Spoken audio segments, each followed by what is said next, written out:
Assalamualaikum warahmatullahi wabarakatuh. Nama saya Yaya Wulandini, nomor NIM 28920500027, Program Studi Manajemen Fakultas Ekonomi dan Bisnis, semester 3 dari Universitas Pancasakti Bekasi. Video ini dibuat untuk memenuhi tugas ujian akhir semester mata kuliah Sosial Media dengan dosen pengampu Bapak Joni Tesmanto, SOS MM. Media sosial merupakan sebuah aplikasi yang dapat menghubungkan antar satu individu dengan individu lainnya dengan menggunakan internet. Media sosial saat ini menjadi kebutuhan diri seiring dengan perkembangan zaman ke arah yang lebih maju dan modern. Media-media sosial yang dapat membentuk pola hubungan sosial baru di masyarakat juga menjadi salah satu keuntungan internet. Hadirnya media sosial membuat masyarakat harus menerima perubahan tersebut. Perubahan yang hadir membuat realitas sosial juga berubah. Realitas sosial ialah hal yang terjadi dalam eksternalisasi, objektivasi, dan internalisasi dari realitas itu dalam instruksi dan edukasi. Menurut Brouwer tahun 1984 halaman 64. Perkembangan teknologi informasi dan komunikasi telah mengubah cara interaksi individu dengan individu yang lain. Media sosial menjadi sebuah ruang digital baru yang sangat diminati semua kalangan. Yang selanjutnya adalah tips media sosial dengan bijak. Yang pertama, pastikan mengenal secara mendalam dengan siapa berinteraksi. Jangan terlalu mudah percaya dengan ajakan orang lain yang baru kita kenal. Yang kedua, jangan percaya dengan foto yang ada di salah satu akun media sosial yang tidak dikenali. Banyak pengguna media sosial dengan sengaja menggunakan nama dan foto palsu. Yang ketiga, jangan lupa mencantumkan sumber ketika membuat postingan. Perhatikan soal hak cipta saat menyalin maupun menyebarkan tulisan, gambar, atau video dari pihak atau situs lain agar bisa dipertanggungjawabkan dan tidak ada tuntutan di kemudian hari. Yang keempat, gunakan jejaring sosial seperti Facebook, Twitter, Pet, dan sebagainya untuk berdiskusi tentang hal positif. Gunakanlah secara bijak serta atur waktu mengakses agar tetap produktif. Yang kelima adalah jangan memberikan data diri dengan mudah di media sosial. Hal ini dilakukan karena data diri bisa saja disalahgunakan pihak lain. Selanjutnya adalah beberapa hal penting etika dalam menggunakan jejaring sosial. Yang pertama, etika dalam berkomunikasi. Yang kedua, hindari penyebaran sara, pornografi, dan aksi kekerasan. Yang ketiga, periksa kebenaran berita. Lalu yang keempat, menghargai hasil karya dari orang lain. Dan yang kelima adalah jangan terlalu mengumbar informasi pribadi Anda. Selanjutnya adalah efektivitas sosial media. Efektivitas sosial media sebagai media pemasaran digital di era yang serba digital seperti saat ini, sosial media menjadi salah satu hal yang umum dan digunakan oleh banyak orang. Jika dulu sosial media ada untuk memudahkan komunikasi jarak jauh dengan teman atau sanak keluarga, kini keberadaan sosial media perlahan sudah mengalami perubahan fungsi. Tidak hanya digunakan untuk memudahkan komunikasi, sosial media yang banyak tersebar kini juga digunakan untuk media promosi atau branding sebuah bisnis. Hal ini terbukti efektif mengingat hampir semua orang memiliki akun sosial medianya masing-masing. Efektivitas sosial media sebagai media promosi atau pemasaran digital ini juga didukung oleh fitur ad atau iklan yang disediakan oleh perusahaan sosial media. Ada beberapa hal yang perlu diperhatikan dalam meningkatkan efektivitas sosial media sebagai media pemasaran digital, yaitu yang pertama, target market. Hal pertama yang harus kita perhatikan adalah target market dari pemasaran digital. Misalnya, jika kita menjual produk-produk makanan, maka target marketnya bisa mencakup keseluruhan kalangan. Nah, jika kita menjual produk fashion atau pakaian khusus wanita, maka kita hanya perlu fokus pada target market wanita dengan segala minat dan interestnya. Lalu yang kedua adalah konten. Kita juga harus memperhatikan konten yang kita buat untuk audiens. Konten ini meliputi seluruh postingan yang kita unggah pada akun sosial media bisnis kita, mulai dari foto, caption, video, story, dan lain-lain.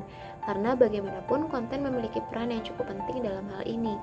Fungsi konten dalam media sosial adalah untuk menarik minat pelanggan untuk mengenal lebih dekat mengenai brand atau produk yang kita tawarkan. Ketiga, ada algoritma sosial media. Setiap platform media sosial memiliki algoritma atau rumus cara kerjanya tersendiri. Contoh saja Facebook dan Instagram tentu akan memiliki algoritma yang berbeda dengan. Selanjutnya adalah tahapan untuk mengelola sosial media brand bisnis. Yang pertama, menentukan tujuan. Yang kedua, mengetahui minat target market. Yang ketiga, pilih sosial media yang akan digunakan. Lalu yang keempat, membuat perencanaan konten. Lalu yang kelima adalah melakukan evaluasi secara berkala. Selanjutnya adalah manajemen program sosial media. Sosial media manajemen memiliki keterkaitan yang erat dengan digital marketing yang pada saat ini sedang banyak diperbincangkan.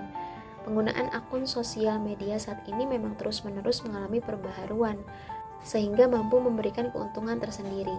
Mengelola akun media sosial memang tidak bisa kita samakan dengan melakukan marketing seperti biasanya, sehingga kita harus benar-benar memahaminya dengan baik. Sosial media manajemen yang tepat dan juga benar mampu memberikan keuntungan tersendiri untuk perusahaan. Untuk itu, tidak ada salahnya untuk mengetahui cara melakukan sosial media manajemen untuk bisnis Anda. Pentingnya sosial media manajemen. Sebagian besar pembisnis masih belum banyak menyadari betapa pentingnya sosial media manajemen. Tujuan utama dari adanya kegiatan sosial media manajemen adalah untuk mempresentasikan bisnis lewat media sosial. Menerapkan sosial media manajemen dengan baik yaitu diantaranya yang pertama, mampu meningkatkan brand awareness. Yang kedua, media promosi, informasi, dan berita yang praktis. Yang ketiga, meningkatkan penjualan. Lalu yang keempat, memperkenalkan perusahaan secara luas. Dan yang kelima, menunjukkan kualitas dan jati diri perusahaan. Yang selanjutnya adalah ada 4 aspek hukum saat menggunakan media sosial untuk berbisnis, yaitu yang pertama, perlu diperhatikan adalah Undang-Undang Informasi dan Transaksi Elektronik atau ITE, pasal 20, yang mengatur tentang larangan mengunggah dokumen elektronik yang melanggar asusila. Jangan mengunggah dokumen elektronik yang melanggar asusila seperti mengandung pornografi, kekerasan, dan sebagainya. Yang kedua, perlu diperhatikan adalah Undang-Undang ITE pasal 28 yang mengatur tentang berita hoax atau berita bohong. Yang ketiga, harus diperhatikan adalah hak cipta. Kita harus berhati-hati saat mengunggah konten yang mengandung hak cipta orang lain. Lalu yang keempat, perlindungan konsumen. Jangan sampai membuat konten yang menyesatkan atau merugikan konsumen. Ini sangat penting untuk menjaga reputasi bisnis. Yang selanjutnya adalah analisa dan evaluasi sosial media. Yang pertama ada Google Analytics, yaitu alat analitik yang paling banyak digunakan oleh sebagian besar bisnis di seluruh dunia. Google Analytics mempermudah kita untuk melacak statistik rujukan dan lalu lintas ke situs kita dari halaman media sosial kita. Alat ini secara jelas menunjukkan betapa banyak kunjungan yang diterima situs kita dari masing-masing jejaring sosial utama. Lalu yang kedua ada Icon Square, yaitu alat ini khusus untuk Instagram. Ini menonjol karena di samping analisis foto dan video normal kita, ini memberi kita wawasan ke Instagram Stories dengan rencana tingkat yang lebih tinggi. Kita juga bisa mendapatkan analisis influencer. Yang ketiga ada SumAll, yaitu alat yang brilian untuk menganalisis dan melacak kinerja kita di rumput media sosial. Dengan daftar aplikasi terhubung yang mengejutkan, SumAll memberi kita analisis waktu nyata dari perubahan dan pembaruan harian dan minggu ke minggu di Twitter, Facebook, Google, LinkedIn, dan akun media sosial lainnya. Kita mendapatkan email mingguan tentang wawasan dan analisis sehingga mudah bagi kita untuk menganalisis kinerja kita di akun media sosial utama kita. Lalu yang selanjutnya, yang keempat ada Facebook Insight. Untungnya Facebook memiliki alat analitik yang kuat dan gratis, Facebook Insight, yang memungkinkan kita mengukur kinerja halaman bisnis kita dengan mudah, wawasan melacak suka, tampilan halaman, jangkauan, dan lainnya. Cukup sekian materi dari video ini yang dapat saya sampaikan. Kurang lebihnya mohon maaf. Terima kasih. Assalamualaikum warahmatullahi wabarakatuh.